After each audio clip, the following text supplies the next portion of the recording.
Yeah, I love it. And I'm starting to look at the yeah, feel free, drop in the chat, again, like a little bit about you.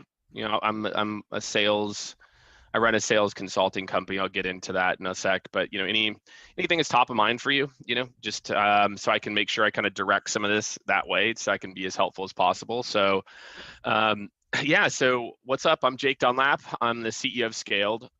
We are a sales consulting and strategy company. We work with really early stage kind of growing organizations. We also work with big corporates that are trying to modernize and bring a more modern technology focused approach to sales. So our clients are a real mix of rapid growth companies and companies that are established and trying to do something different. Usually it's around, how do I do a better job of generating more leads across our org or a team or a territory? How do I drive more deals and create a more consistent playbook or methodology, or sales technology? How do I make sure that I'm not just doing all these manual things and I've got a team and we're probably doing a lot of manual stuff that tech exists to solve for. So we do kind of a mix of project and retainer based work, usually project, banded projects work to start to make sure it's we have clear deliverables. So that's me. So as you think about dropping some stuff in the chat here, you at least have some context. For me, I mean, gosh, where do I start? I guess, Troy, I mean, I'll go back a little bit. So I'm from the Midwest. I grew up in Kansas City, went to college in Missouri, and then lived really all over. Started my sales career in Tampa with the Tampa Bay Rays, then moved to Phoenix and worked for the hockey team there, the Coyotes. Then got into tech. I was in tech at a company called Career Builder in sales leadership and national account roles for about 4 years. Left there to take over as the VP of sales and success and operations at Glassdoor. If you all know Glassdoor, I was then VP of sales at a few different VPs of sales and success at a few different startups, and started SKALED it's been almost 8 years, which is wild, with this idea to help companies with the different scaffolding components as they grow and as they scale. So, our team does a lot of tactical work, not just strategy. And yeah, I mean, that's like a very short version of the journey. There's like a whole bunch of like stuff in there of like this, right? Like life, right? Up, down, but that's the high level on me and my background. That's awesome. So you've been basically the lead for a lot of different larger companies for sales and in the sales division, and you kind of create your own. What made you kind of, as far as a journey to get on to have your own company? Why did you do that versus not stay in the position you are? Besides maybe the entrepreneur spirit, but Yeah, it's a great one. So this is a good one for all of you to listen to too. I didn't think I had an entrepreneur spirit. I never thought. I was like, oh, I'm going to start my own company. Like, I mean, good for these people that did know that early in their life. I had no clue. I just realized, Troy, I was a real shitty employee. Like, I sucked at politics. Like, I was amazing at the job, like building the team, creating scalable processes, growth. I sucked at politics, and to be a sales leader and success, a CRO, you've got to. I was like, what, 31, 32 at the time too, right? So that obviously contributed to this, but I did not. I just realized like I was not very good at it, like just naturally, like very not good at it to some extent, and I realized like I'm probably better to serve people doing the work, but not a part of their company. Like it's just better for me that way. I still act like an owner, right? I still act as if, and that's how like our consulting kind of has that vibe too, where our team doesn't act like consultants, they act like a part of the team. But yeah, it was like I got fired for the second time as a VP of sales, and for performance, I made our CFO at the time cry, which wasn't good, and I like, okay, well, what's the next step for me? I can go be a VP of sales again. I can go and make a lot more money because, again, I had the track record of success. But like, what's going to be different? Okay, so great. So maybe I make it 4 years this time or 3 years. VP of sales, if you make it 2 years, you are in the top 60% of VPs of sales. You make it 3 years, you're probably in the top 90%. If you make it 4 years, you're in the top like 2%. And so especially if you're in like the tech world, So I just opted out, man. I'm like, why So, would I keep so doing this basically, you're saying this that thing? you're a top-down individual, and then when someone asks you a question, you just told them the truth, and so you didn't play well with politics. That's what it sounds like. Yeah. You need to, yeah, and I've rounded some of those edges, man. I had some sharper edges, but that needed to be rounded. You know what I mean? But it is an important part of that. It's like the job, because man, when you're growing and scaling, whatever you're growing and scaling, the needs change so quickly. It's like you need to be a little bit more scrappy, and then you got to start to put in place the framework to scale. And getting that order of operations right is really important. And how you change the way that you behave within your group. Again, like, what does the business need now? And am I setting myself up? I have this analogy I use. I call it 80-15-5. 80% of the activities are doing things that are short term, 15% are midterm, 5% are long term. And are you always running your life like that? Are you always thinking about, I'm focused right now on the short to near term results, but I'm always planning for the midterm and then planning for the long term at all times. So then you show up prepared for that next phase, as opposed to you start that next phase. And I'll tell you kind of about my journey, some other things I think that are important. What I did a really good job of in my career, why I moved up so quickly, again, as a VP of sales at, a company that ended up selling for 1.2 billion at 31. And I prepared for the job that I wanted 2 jobs before I got it. And so I was putting in the work and the learning and the knowledge and the skill set. So by the time I was ready for an interview or promotion in a year and a half, I had already done the things that the VP said that they needed to see. I had already done the things that a CEO needed to see. And too many people in their career, they're not intentional about I call it the next step. Most people have a good idea of where they want to go next, and you don't have to have it all figured out about exactly what the next role is, but you do need to think about the skill sets that you have today, and are you doing the things that you need to do to get you to that next step, because you need to start to prepare for that today. And I think that's a lot of things that a lot of people don't do that I did a really good job of in my career. Was I was always doing the job excellently I was in, but also preparing myself in things that might have seemed trivial or not relevant to what I was doing now. So when the opportunities came, I was prepared. And too many people, they expect an opportunity to come and then you get your shot. That's not how life works. How life works is you got to prepare, so when the opportunity shows up, you are ready for that opportunity. So I imagine if you had a full-time gig, you're pumping in as a lead sales individual in the whole company, a VP of sales. You must be putting in like 10 hours at least a day, at least. And then you went home and you learned a bunch of new shit, right? Basically, that's what happened. So you didn't have much of a personal life, did you? How'd you make that happen? No, no. Well, I mean, I got married during that time. Let's see, I waited to have, I've got 2 kids now. Mm-hmm. Um, what's the alternative? I guess it's like, I struggle with that. It's a good question. I don't know. I'm like, Well, she's why got to be wouldn't a I? good woman to kind of not have the time. You got to think about that. Like, women want your time. Yeah. And it's not just money. Like a good woman, they're going to want your time. So she's got to have to be really understanding to deal with you during that transition, right? Yeah, I think, yeah, you have to be smart about it. I think the key is too many people, like, they're actually, I'm trying to think, like, I don't think my wife would describe it that way though. I don't think she would. I I think she love would her. be like, I would be, because look, the thing is, here's what happens in a lot of relationships. Okay. I didn't know we were going to go here, but I'm kind of excited that we're going here. I love this. People, I thought about writing this book called The Relationship X. Okay. And here's how the X works. Okay. The guy starts out in the relationship acting like, oh yeah, oh they are like, whatever, I'll do this stuff, yeah, whatever. And then the woman's like, oh my gosh, you like football and beer? I love football and beer. Oh, you like that? Oh my God, I like that too. And then over time, it starts to come down. And then the guy's like, oh wait, now I'm more into this, etc. And it's because like we kind of like aren't the same person. And then it's like, and then like the things that you want later in life, you didn't portray those things to that person up front. You portrayed it like, oh, I'll come over and stay and make all these sacrifices. Nope.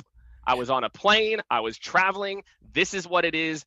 This is what you're signing up for. So So keep me and it my on wife the low first. never had that. We never had it. Like, she knew what it was. I would be miserable if I was doing something not like that. Yeah.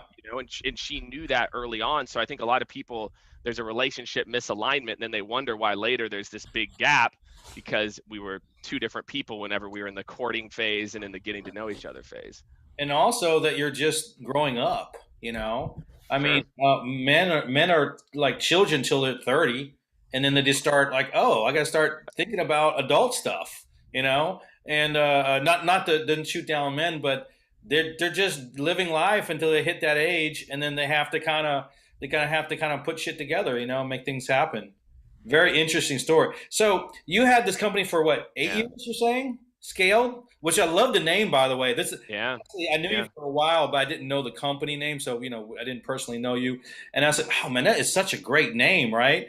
And I imagine you start very small. And did you just pike up and grow, or did you have some ups and downs during this time of these 8 years? It was all perfect. It was like this beautiful growth with no turnover, and cash was raining down from Yeah, that the doesn't sound heavens. sarcastic at all. Yeah. Yeah, it was perfect. Yeah, I'll tell you some of the mistakes, and I don't know. I mean, do we have entrepreneurs on here as well too? We've got people that are, like I see Fadi is, helps entrepreneurs profit. We've got some accounts receivable. Like, it would be helpful for me. I'd love to know more and more about kind of the crew that we have here. Just so because I can try to, like I said, I can tailor some of the feedback I give around like the ups and downs. Um, I was being for mindful of your time. If you want, we can do our introductions so you can get a good idea of everyone. But I just don't know how much time you have. I've Um, got an hour, man. So I mean, oh, okay. if everyone wants to, I mean, or they can just drop it in chat too. That's easy. If you just Yeah. even if you just drop, everyone just drops in chat like name, role, company, or like what they do, like what Fadi did. I thought Fadi is just like, this is perfect. I can just like look at this thing, and like Hmm. I know exactly how to take this talk. So that might be easier, just because I know we got a lot of folks here. Um, Yeah. but yeah, the Jake, ups and we downs. connect. Yeah, Sorry, Jake, we connected on LinkedIn in 2018. It's kind of interesting that we actually get to here it talk. is, man. That's how it is, So, dude. LinkedIn. I uh, can talk about LinkedIn all day. That could be a right. whole other section that we talk about. So, a question for you, Jake, if you don't mind. It's actually a common question that I ask myself, and then I start getting a lot from when I'm meeting people. Do you mind if I ask you a question? Oh my God, please. Yeah. Yes. So, I feel like a lot of people spin their wheels when they first start up a company, and are their focus is like between putting the foundation and selling, and kind of back and forth what to do first, lay down the Yeah. foundation, or just go out and make it available and then provide what needs to be provided afterwards or before. Does that make sense what I'm saying, Jake? Yeah. Yeah. I mean, Depends on the it so, depends on the business too. So thoughts totally. on when to sell and when to really just lay down the foundation. Uh, well, I think in the early days, you got to kind of sell first and ask questions later. Like, like without customers, there's no business. So you kind of, but I'll tell you the mistake. It's actually kind of dovetails with the question that you'd asked too, Troy. Um, what I didn't do, what I was dumb about early on, is I didn't do a good enough job of like, after we would do a project, like relentlessly documenting and building templates. I feel like it's sometimes it's like taking that extra 10% of time to again save. I think I'm much better at this now because I've realized it's an issue. Um, but yeah, that's how I would think about it. It's like sell first, build templates as you go, right? But with the caveat of vision, and again, I'll just tell another story. I don't really, even though I started a company 8 years ago, it was really 2017 when we started to really kind of get our shit together. And I think it was, those first 3 or 4 years, I don't think I really had a vision for what I was trying to build. It was like, look, I love sales. I love talking about it and building it. But, it was pretty much like, hey, if it's a project and it's sales related, we'll do it as a consulting firm. We do a trainings. And so I remember in 2017 specifically, we made a decision. We're not going to do sales trainings anymore. I'm not interested. Why? sales trainings, we come in for a day, people lose their minds, and then what do you think they do after? They go back and do the same stuff. Sales is, think about how crazy sales is. It's the only part of an organization that thinks to solve a problem that you do a 1-day thing. Like if you have a marketing problem, you're like, yeah, we're just going to take a course on Google AdWords and like, done, right? Or like we have a finance problem. Oh yeah, we're going to take a course on GAAP accounting for a day, right? So I'm like, sales training is not interesting for me, and then there was like other things and like whittling down to like, this is who we want to be. And now today we're clearer than we ever have been about creating the future of sales. And so I think those are the two big things early on. It's like, get clear on your vision and who you are and who you aren't. And who you aren't is just as important as who you are sometimes. Because that, for a lot of people, as you're kind of figuring out, like, I'm not sure, I actually found it maybe a little easier to think of the things I didn't want to do. And that helped me to kind of hone in on what I actually enjoyed doing and wanted to do. And then, and then just to kind of reiterate, again, it's, I would say focus on sales first and then building templates as you go. Because the alternative is like you're building templates for mythical customers that don't exist. So, give yourself the extra 10 to 15% about that. So I hope that helps. Maybe. As far as your customer base, do you have a typical, and forgive me, I'm not the best sales guy. I'm kind of the kind of a LinkedIn nerd, right? You probably have both of those DNA elements in you.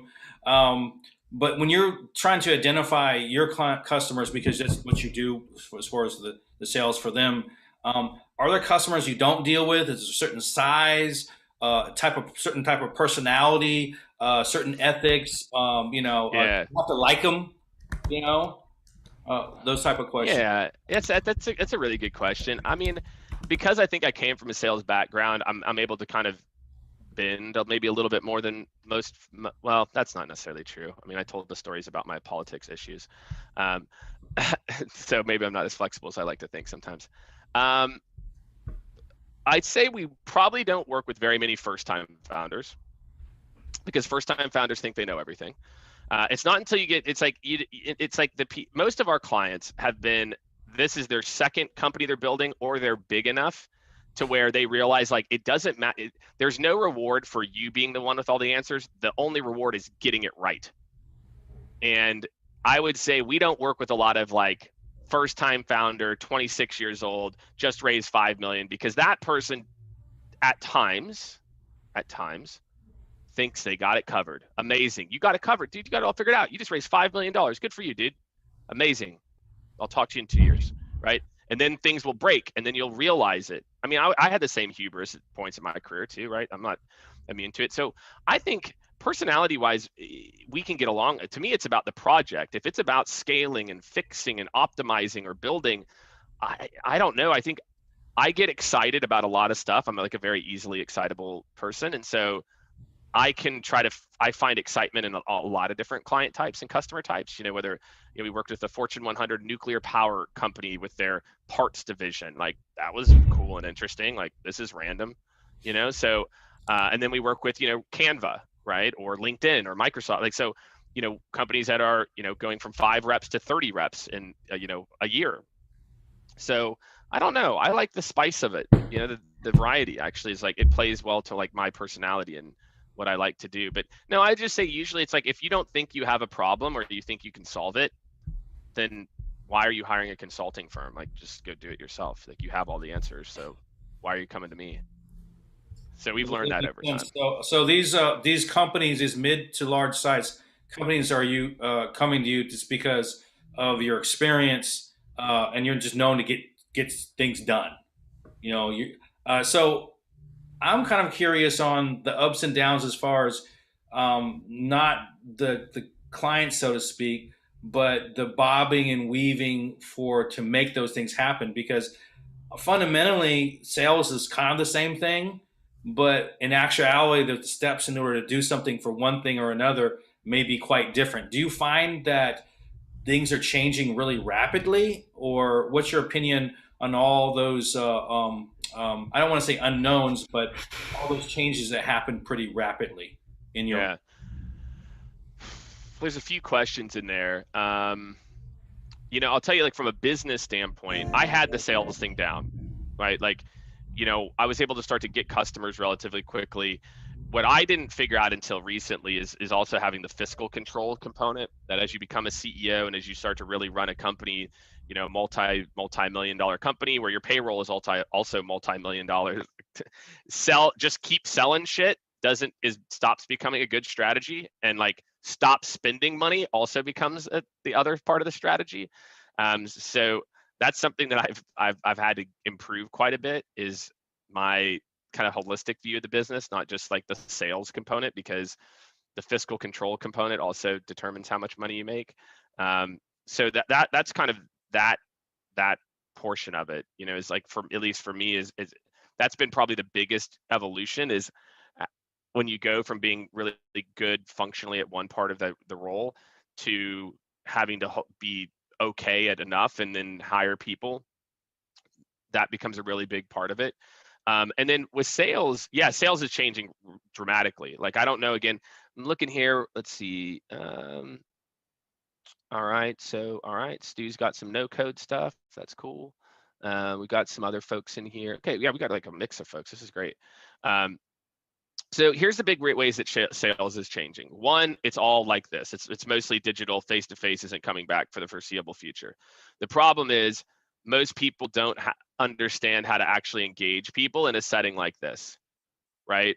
They don't actually create an environment that's collaborative with their customer. And so that involves things like, hey, what are you doing ahead of the meeting, to get people excited? Again, maybe we can spend the last 20 minutes, because I know you guys talk a lot about LinkedIn, so we can talk about LinkedIn. What are you doing on LinkedIn to connect with your buyer circle and engage with them in real time? What are you, and then during the meeting, are you doing a screen share with them to where you're kind of collaborating? We just started using this new tool called Mural, Mural, and another tool called Recapped.io. Mural is like a digital whiteboarding and digital note-taking, like a app. And so imagine, like, I pull up a canvas and we're moving sticky notes around, or I'm doing a whiteboard like I would if I was like with a customer. So imagine those types of things. And then afterwards, am I connecting on people with LinkedIn? Am I using Sales Navigator to sort that? And then every morning I come in and I look at lead shares and I go and like and comment on everybody who is in my buyer circle for my top deals. It's that type of stuff. So if you are not doing, everyone is going to be doing exactly what I just said by the end of this year, because it's going to be required, because people are tired of just sitting here. We're talking, blah, blah, blah, your Zoom number 10 today, and I just move on. You have to learn how to get people engaged. I was talking to somebody. Sales has one of the most difficult jobs in front of it this year, because now one of the most important roles of sales is getting people off email. I need to get you to stop typing for 5 seconds to actually engage in a conversation. I heard the click class. If you're not doing that, then they're not paying attention to you. Like my friends, like most of your sales pitch, you're so focused on yourself, you're so focused on your pitch and your delivery, you're not paying attention. Like I'm reading, I'm like, okay, all right, what's Greg? Greg wasn't looking at the camera, now Greg's looking at the camera. I see that, right? I see Selena smiled at something that I just said. I see Chris, I think Chris is typing, I'm pretty sure. Like I see, like I am reading these people and I'm going to adjust the level that I engage based on the audience. And too often we're so in our own head that we're not thinking about that. So to me, if you ask me, Troy, like the big trend in sales, how do you get your people off email and engaged and paying, and like here, like we're here, like you're with me, we're here, we're talking. In the moment. How do you keep them in the moment? Yeah, that's very, very good advice. I think I've heard it before, but the way you're explaining it kind of sinks in a little bit, because I know that I'm not as animated. I don't pay attention. I'm more functional, and that's a problem. And so it makes sense. You can tell who's engaged, who's not, and you can also tell who's going to actually execute the things that you're conveying or build a relationship through that. I can tell you how I got this Zoom thing started, and I just started a few months ago. I was getting too many meetings, right? And I own the business, and I got other people that do stuff. But right now, I got to slowly move the position where I'm running the business and I'm not, I'm on the business and not in the business all the time. And so I said, oh, it's great to have a Zoom so I can kind of reduce my meetings. That was the original intent. And I said, oh, all this information that I don't know or I'm learning, I could use as material, and it's helpful material.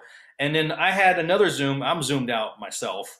I had a meeting earlier, and they're talking about, and we're talking about last month on streaming platforms. So it's kind of evolving where right now this is just a small Zoom meeting, but now they're going to run multiple streaming platforms at the same time. You're getting a larger audience. You're 5-10xing it and that sort of thing. And those things are pretty exciting. So as far as I'm concerned, that's the direction I'm heading into. I do a lot of those LinkedIn things that you're talking about. I would love you to talk about it because you may have some very specifics for us. But I just want to kind of tell you where my head is, and if you have an opinion on that, I'm all ears. Love it. Yeah, go for it. Well, I mean, I kind of told you what I'm kind of going towards. But as far as the LinkedIn stuff, I help a lot of clients try to get their brand out. It's really about their face and providing value. So we try to produce very short clips that is not selling, so they know their face, they can hear their voice.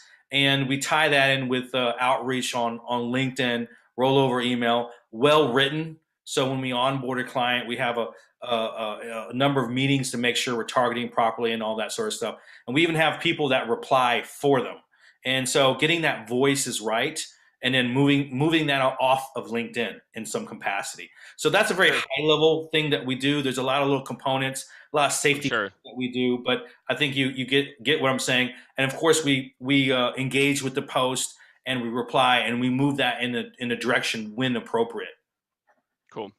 Yeah. Okay. I mean, yeah, I can definitely try to give you our best practices and like what we've done and how we use leverage LinkedIn. So for me, I don't know how many of you follow me on LinkedIn. I feel like I should put my, I don't know, my LinkedIn profile in here. But if you don't follow me, I don't know why. Now maybe you'll follow me after this. Maybe like, well, I didn't follow you before because I didn't know who you were. And now you're like, oh wow, like this guy knows what he's talking about. So I post, and I'm going to give you a little bit of the story on LinkedIn first. So in May of 2018 is a very specific time because we did an ebook on GDPR.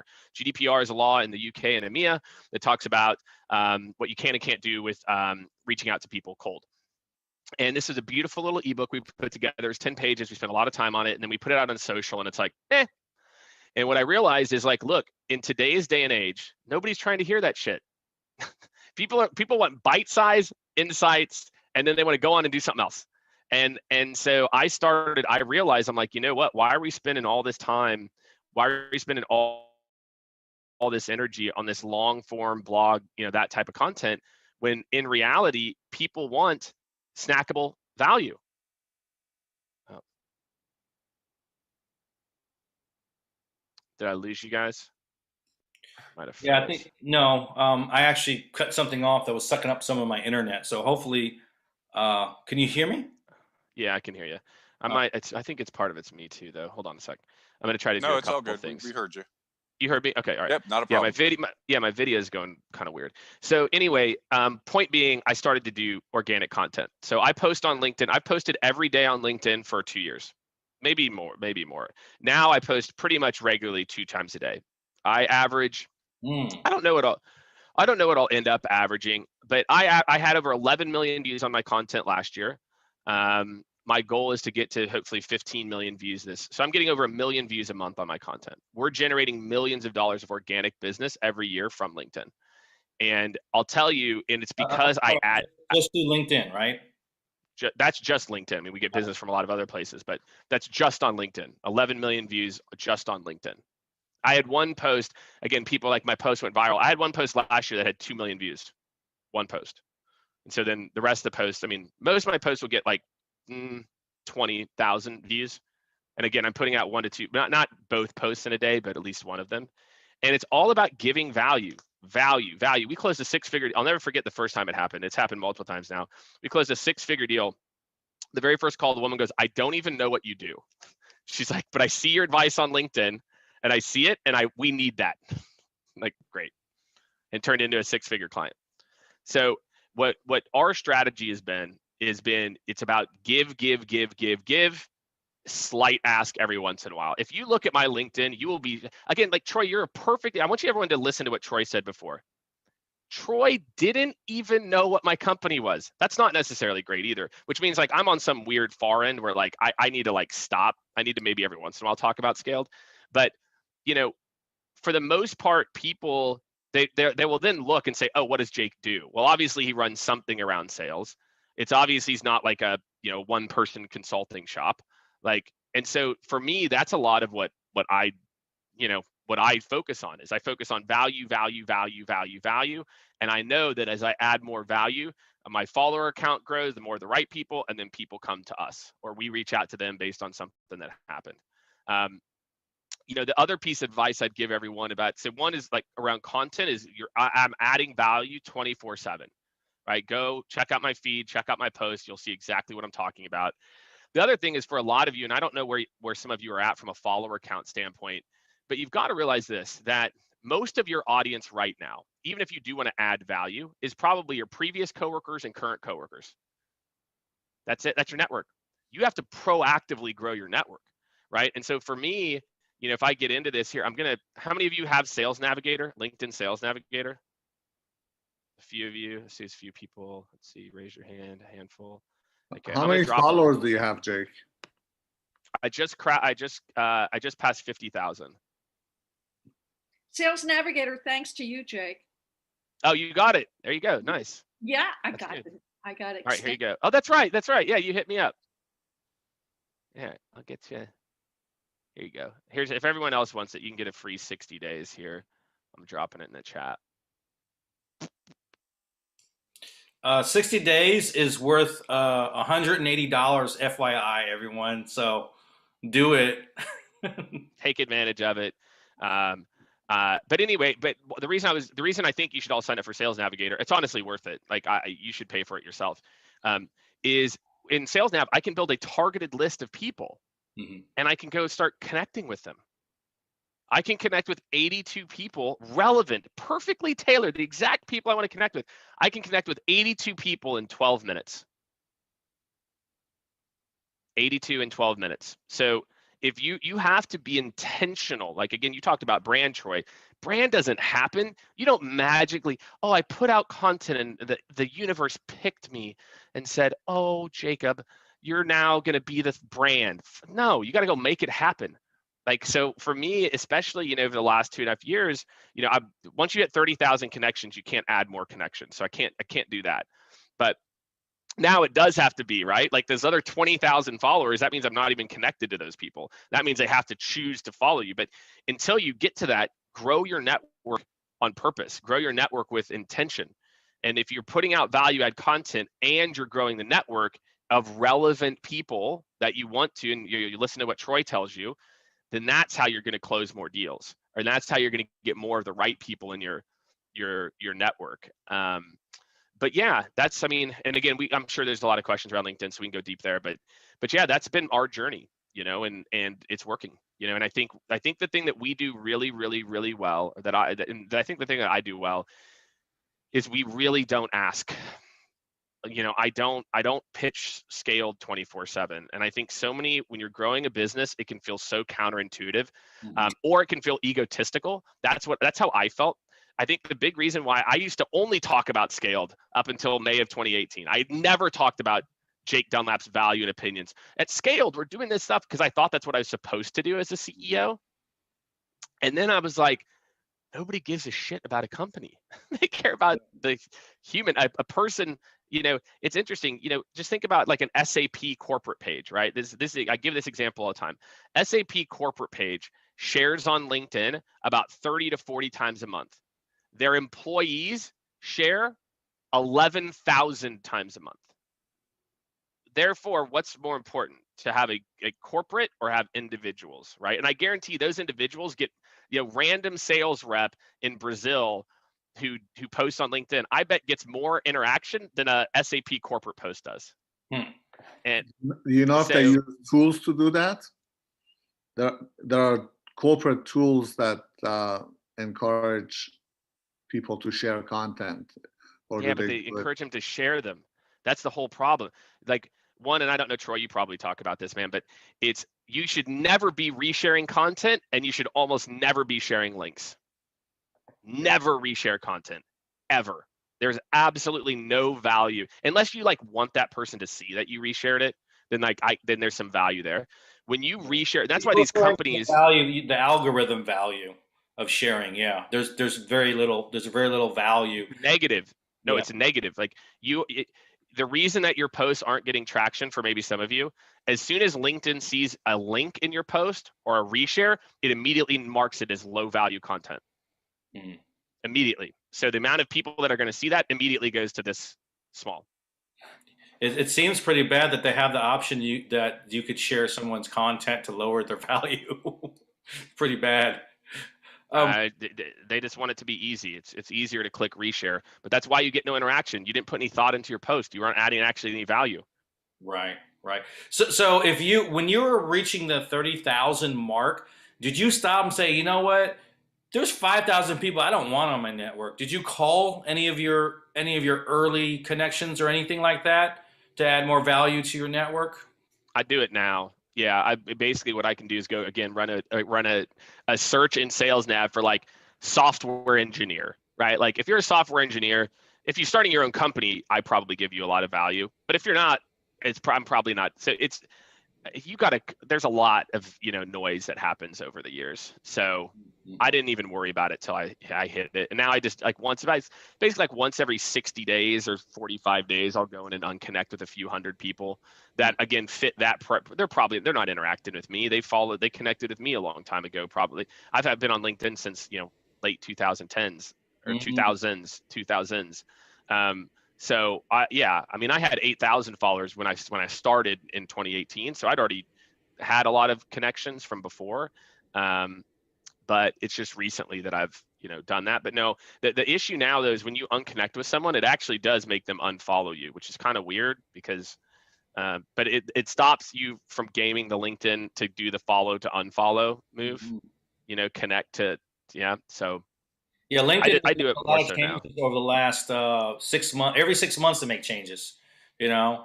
And I remember someone says, "Hey, you need to check this message on your LinkedIn or whatever." And I go, "It's not there." The next day, it's there. It's just like, what's going on? So they're constantly making changes on how they're doing stuff, what's acceptable and what's not. So you said you build when you're building content. You said you do between 1 and 2 pieces of content a day, and you have a very large following, which is not typical for a number of individuals. But do you do any kind of promoting at all, or you just push stuff out there? You mean promoting Scaled or myself or? Well, I mean, like, do you do any additional work other than posting? The typical hashtags, posting content, adding value. Do you do any other additional steps to potentially have certain eyeballs look at your content the way you want to? I don't know what kind of thought process you have when you're posting content. Yeah. Well, I can give you some strategies that our clients are using that are really killing it or working well too. For me, I do a mix. So I do a mix of video content. I do 2 LinkedIn lives a week, almost every week. One on Monday, one on Friday. And I do 2 to 3 videos a week, and then a mix of text posts. I don't do a lot of just image posts, but it's usually a video or text. Because video posts, like you said, Troy, it's about people get a chance to know you. They get a chance to interact with you. Well, they're not really interacting. That's why I like Clubhouse actually better now, because then I can actually like better interact with people. Like what we're doing now, I like this because, right now I'm doing a lot of talking, but, I'm happy to answer more questions too. I like questions. But I do a lot of different content types. I do, but candidly, what do I? No, hashtags are a waste of time on LinkedIn. Sorry, they are. Like nobody. When's the last time you went on LinkedIn and like, oh, hashtag HR trends? Never. Like nobody searches. Like LinkedIn's not a hashtag. When we analyzed data from 1,000 plus posts, and we found there's zero correlation between a post doing well or not with hashtags. So you can use hashtags if you want. I use them almost for like like an effect, like, hashtag FU email is one I made up yesterday. What about mentioning people that you want to see the Sure. content? Yeah, you can do that for sure. That's okay. Yeah. Ron, Yeah, it's great. I'll tell you this though, if you mention people and at least 25% don't respond to it, the algorithm will go down. So just What like, about- yeah. What about if you do it in comments? Yeah, comments is better. That's what I was going to say too. Yeah. Yeah, that's what I do. But again, like why are you mentioning people? Like that's what I wonder, like why are you really, like most of the time people mention, like I'm doing a webinar. So I did a post this morning where I'm doing a webinar a week from today about how to read an annual report. So Matt's a buddy of mine. We're tearing down. Home Depot just released their earnings report about a week and a half ago. And so we're tearing apart, like basically like how is a sales rep or somebody, if you want to know how to really read an annual report and then turn it into an account plan. And so I tag Matt in that because we're doing the webinar. I never tag other people. What's the point? Like maybe to your point, yeah, maybe if it's I really want someone's opinion, but let's be honest, a lot of people are just doing it to try to get more likes or engagement, and that's I try to not do stuff like that. Well, I just posted something about that this week. Basically, how somebody started tagging me, and it's like, and it was something that had nothing to do with what I do, had nothing to do with anything I'd actually give input in. It's like you're just trying to get my followers, and it's like, okay, that just it pissed me off in all honesty, and I blocked the person. I want to make sure Rob, that I got to Rob blocked him. But here, Rob, here's what I do want to call out though. I was just talking to someone about this. I get tagged 2 or 3 times a day. I get tagged in something, and but my point is, I don't care. I'm like, thank you. Like cool. Like it's annoying. Like sure, I don't know the person or they're doing it for whatever, but like. I've just always had the mindset of like, fuck them. Like I can mute that person, but I like if I guess nobody's ever tagged me like well, that's not true. I mean, people have definitely tagged like consistently, but just I don't know. I'm like, I appreciate it. Thank you, John. And then I'll just mute them because you can go to your notifications and hit mute on that post. So I'm like, hey, why not? Hey, they're out there promoting my name. Like, go ahead, keep promoting it. I'll just hit mute so then I don't get the notifications about that post anymore. Okay. All right, I didn't know about mute, but yeah, it was just It was just one that was so random. It's like this has nothing to do anything with what, and some of what he was saying, I was like, I don't agree with that. Well, then that's a whole other thing. I did have that happen once. This guy made a comment about some website, and I went to it, and there was some stuff on the website. I'm like, where did this come from? And I'm like, you have like animals in it and stuff and going on. Get me out of here. No, I won't get into it. It was very politically charged. I won't get into any of the details for this crew, but it was very interesting. I'm just going to leave it at that. And then, sorry, I cut you off. Who was it down here? Yeah. So what if the intention is that you want to make sure someone pays attention? So it could be a prospect and you want them to. Love that. So like you said, be intentional with your actions, with everything. Exactly. Not just this or that. Don't do stuff out of habit. He's saying that if you have a specific person, and absolutely, it has to be a high percentage of them actually replying. It could be a sign of respect. And so another thing I really like what Jake is saying is that, he doesn't subscribe to any of the negativity. He's like, rolls off your shoulders. And that is a sign of maturity that I need to learn myself, because I am so direct, so. Well, it's right sometimes, right? And because here's my thing, like if someone's annoying, just click unfollow. My friends, just unfollow them. Why are you going to let that person ruin your day because some idiot thinks that they're an expert? And trust me, Troy, that is the first thought that pops in my head.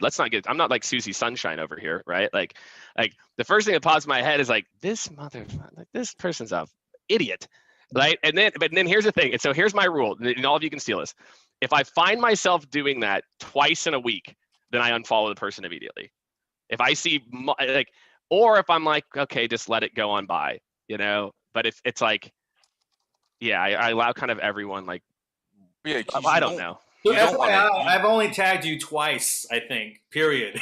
Oh, you're fine. You're fine. And you don't want to engage with them because then that just perpetuates what they're saying. You don't want to engage with them because then they're getting what they wanted out of you. So you do exactly what you just said. What you just said is just, nope, okay, I'll unfollow. Now that makes, and again, that makes, I did not engage with the person because it's like, okay, I I don't know where that's going to go, and I don't want to go down that path. Sometimes I can't help myself though. I was talking to actually somebody, it's like, I can't help. I was talking to someone about this actually last night. I sometimes can't help but like, again, this goes back to, it's like, I can't help but poke sometimes. I'm like, interesting comment, Ted, like da.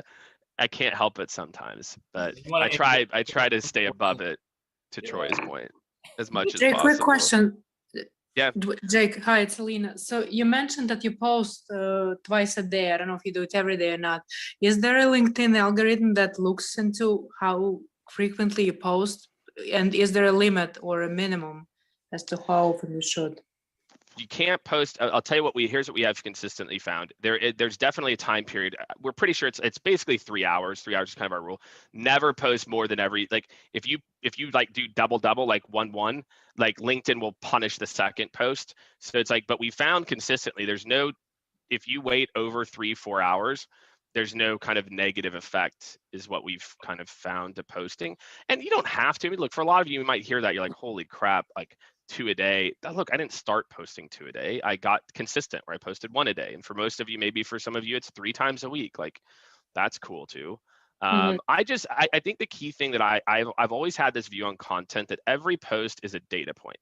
And I think where so many people struggle with producing content on LinkedIn is they overthink it and they let their ego get in the way. And they're like, oh, that post didn't do, oh my God, people hate me, like that post sucked. But it's the same thing again. When I get a post, I had a post I did about VP of sales last week that got 1,000 likes and a few hundred comments, and it's like, cool, data point. Like, and I know that now. Trust me, I know this by now. Anytime I put up a post about what it's like being a VP of sales, it's going to crush. But I don't do it every day. I do it every 6 months because it's just not what I'm feeling in the moment. Yeah, go ahead. Oh, so length of post. What have you found that works best? How long are posts range? How many words do your posts range in? What, like the shortest post, longest post? Yeah, most of my posts that have done well are posts that are probably like medium long, like medium, like middle, like, how many characters do you have on, like 1250 on LinkedIn, 1300, something like that? I think it's like 1,300 characters, something like that. Maybe it's 1,300. I can't remember what it is, something like that. But that's actually a good point, right? I used to always, the reason I don't know it is I don't hit the limit as much anymore because I know better. I know how to say less with more now because I've just gotten better as a writer. That's what it is, right? Like I'm getting my writing skills improved. And that's what I look at every post. I look and, oh, that did bad. Why is that? Oh, the subject, they're like the header, that sucked. Like in retrospect, okay, good data point. That was boring. So I would say medium. LinkedIn changed its algorithm last May. Yeah, just this last May to over focus on what's called dwell time. So at LinkedIn's algorithm, one of the main factors in it now is dwell time. It's the same thing as TikTok and Instagram are the same thing, which is basically how long is your post in view in a browser. And so, so even if you have a short post, but man, it's killer, then it might do well. But that's why you see what's called broetry. Do you know have you heard of broetry? Do you all know what I'm talking about? I don't think I'm not like full. No, I use it. But this is new. I know we're getting top of the hour, so we'll go over until Jake wants to stop. But I just want to be respectful for everyone's time. But I've never heard what broetry. Oh, broetry. You don't know broetry. Is, but not broetry. So broetry is a specific way that you write on LinkedIn. That's like, I had an amazing, at 27 years old, I was punched in the face 30 times. And then you do and then you have like a space, and then you do another line, and then a space, and then another line, and a space, and another line. Now, there's part of that actually just makes readability easier. I don't know if you've seen those posts that have like 5 sentences like this, like those kind of suck too, right? It's like, wow, too many words next, so broetry is how you space posts on like LinkedIn to like talk about, something. So I use kind of elements out of it. Imagine. Do you use emoticons? Yeah. I use emojis. Yeah, it's just what I'm feeling. If I'll use them if I want to use them, and I won't if I won't. Like, I don't think about it. Again, we did it again in like that data analysis we did back. It was like the fall. Again, same thing. We found no correlation between a post's likelihood to go over 100 likes if it had emojis or not. So yeah, I think it's really personal. It's your vibe. You know, it's like, it's what's your vibe, and like, does it look weird for you to use emojis or not? Or yeah, so your I don't style. know. So there are some questions in here, and I'm sure most of your videos are under a minute from what I see on LinkedIn. You may have some more. Probably under 2. They're probably under 2 minutes. Yeah, probably under 2. I've been doing some funny ones. I've been collaborating with this guy, Alex Sheridan. And so we've been doing some funny ones that are like maybe 3 minutes or so, but they're entertaining. Like, they're supposed to be entertaining. Like, one is called Confessions of a Field Rep. You should go check. It's a funny one. It's like, I'm basically this like field rep who's like breaking down mentally of like being on Zooms and not meeting people. And I did another one that was like art versus science of sales. And, you know, so I've been doing some of those that are longer form just because I think it's kind of fun to just switch it up. Yeah, I'm in his creative crew. Though, that you have some fun time that you can kind of express yourself. So as far as, I think a lot of people, just from the fundamentals, we know that you don't edit your own videos and stuff like that. So my suggestion, like for example, this Zoom recording, I'm getting some videos out of this, you know, and because it's great. So I tend to have a longer format and chop up in smaller pieces. So what's your method? Yeah, what's your method as far as getting quantity of content out? You know, the easiest, the least resistant way of doing that. Well, look, so the good part is LinkedIn over-indexes on text-only posts. The algorithm over-indexes on showing text-only posts. So the good part is you don't need to chop up much to do that. You can just have a thought. Like, maybe there's something we talked about today, and I'm gonna like, oh, cool. I'm gonna go ahead and now, you know, I don't know, like, write about whatever the topic is that I thought of from this thing. So you don't need to overthink text only posts, hopefully. And then, I've got a guy in the UK who basically, he takes my LinkedIn lives and he'll just chop them up into, 2 or 3 videos. And I don't know, like, what does he charge? Maybe like $400 or $500 a month or something like that. No, I don't know. It's not that much. It's maybe a few $100 a month. Depending on the content. So do you have a flow of what type of content that's going out, like a strategy behind it? So it's really what comes out of your gut. What's happening today? How am I? What kind of sugary drink did I take? Who pissed me off? You know, I don't do anything. That's kind of it. It's kind of it, dude. But that's what, like, I'm not one of those people like Joe, the same guy who does that. He schedules my Saturday morning posts and he schedules my Sunday. But these are posts that I've written or I've signed off on. And so, like, I have probably 3 to 4 scheduled posts a week. And so then the other 15, I got to run in a couple minutes too. The other 15 or 16 during the week are literally a post that I wrote in that exact moment. I literally wrote that post right then. And it's just a ritual for me. I get up in the morning and I write a LinkedIn post. Question. So do you schedule some of your posts and you free ball the rest of them, basically? Correct. Okay, good. That way you have your bases covered, and then when you want to get a little frisky, you know what time to post. It's more 3 or 4 hour range of the previous post. That's right. Yeah, if you look, there's a pretty similar, right? I post in the morning and then I post in the mid to late afternoon. That's just kind of my jam, like, and that feels good. And look, there's a random day. Maybe I'll put up 3 posts in a day. Maybe, you know what? Oh, well, I didn't put one up in the afternoon. But for the most part, I'm pretty consistent at 2 posts a day. But I would say it's more like there's probably 4 or 5 posts a week that are scheduled where I'm like, I don't have to think about it, but I like doing it. I think that's it. Like, I don't think you can keep it up. I don't think you can produce the quantity of content that I produce if you don't like doing it. Yeah. If you absolutely hate it. You had to relieve some of these other jobs. So your hands are not in the cookie jar as much as it used to. Shit, dude. Fuck no. Are you kidding me, dude? I got 30-something people now. No, man. Like, people nobody realized that. I'm talking about here about LinkedIn for 2 times. Dude, I gotta go run a company. Like, I'm running a company 98% of the time. LinkedIn is like the part of the job. You know what I'm saying? Like, no, dude, I wish it was like that. No, I think it's actually more for me. I like doing it. For me, I so like it's a good part of your job. It's a good part. Yeah, it's like fun for me. Ice cream after dinner. Yeah, got it. Exactly. Yeah, it's my ice cream after dinner. My LinkedIn. Shit, that sounds really sad. If my ice cream after dinner is a post on LinkedIn, but but I do enjoy it because again, like I'm really in it to add value, and I think that and again, and I also don't get too caught up if a post. Look, sure, like if a post does well, I'm like, okay, cool, it did well, right? But like I also, post does bad, I'm not like, oh my God, I'm a bad human. Nobody likes me, and that's most people, grown ass people, like. They can't take it. That's why LinkedIn people are so soft. Or whatever people can't hang. That's why so many LinkedIn people can't make it on Clubhouse because they're so soft. They can't like take an objection or someone not agreeing. Oh, I agree, Tim. I agree.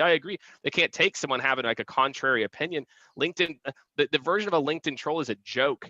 Like these people are like, oh, so-and-so disagreed with me. Like, you're soft, dude. Stop posting. If you're that soft that you can't deal with someone saying that, like, stop posting. Quit.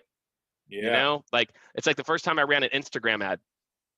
The very first day I woke up, I'll never forget, Charleston, South Carolina. And now, trust me, I've had plenty of troll posts, but this is the first. And I woke up, I was in Charleston, South Carolina. I woke up, I look, oh, someone commented on this ad we're running. And it's this 18-year-old kid. It just says, lame. Just lame. And I like the one word sentences really hurt. Fuck this kid, man. This little fucking kid. And like, but it was I'm so glad that was the first comment, because then it made me like, oh, this is what you're signing up for. You're signing, if you really want to build a brand, you are signing up that people are therefore not going to like you or be jealous of you. Or if that's what you're doing with Troy, like that is what you're signing up for. Some people are going to hate on you from the sidelines, and they're going to talk shit about you behind your back, and fuck them. Like, I am doing this for me, like you said, my family, for my business. You don't like it over there, sales leader and whatever. He's like, Jake Dunlap, fuck you. Give a shit about what you think, sales leader in Charleston, whatever. So anyway, all right, dude. My connection message has just changed. I'm switching stuff up. And I have what you call dry humor. And I tell them, I'm a nerd, but I might come in handy. But if you don't like me, that's fine. I don't have feelings anyway. And a lady from another company said, that is so, what did it say? Deprecating? And she's complaining. I said, and I looked her up. I said, oh, she's using psychology to say that I do bad stuff so she can do good stuff. I caught on that right away and stuff like that. So that's kind of a form of a troll. It happens. It happens, man. Yeah. So if you don't I like it now. I almost like it now. I'm almost like, all right, cool. That's funny. All right. Anyway, next person. So I apologize. I do have to run. I'm running late for this meeting. Again, if y'all need anything, let me know. I hope this is helpful for everybody. Hopefully. This has been an awesome meeting. I appreciate it. I know I'm the one that asked all the questions because I don't really have any feelings. I just go out and try to ask what I need to do to help people. But I really appreciate this, and I'm sure everyone else does. And I just want to wish you a happy rest of the day. And thank you. Thanks, Jake. Thank you, everybody. Good to meet you.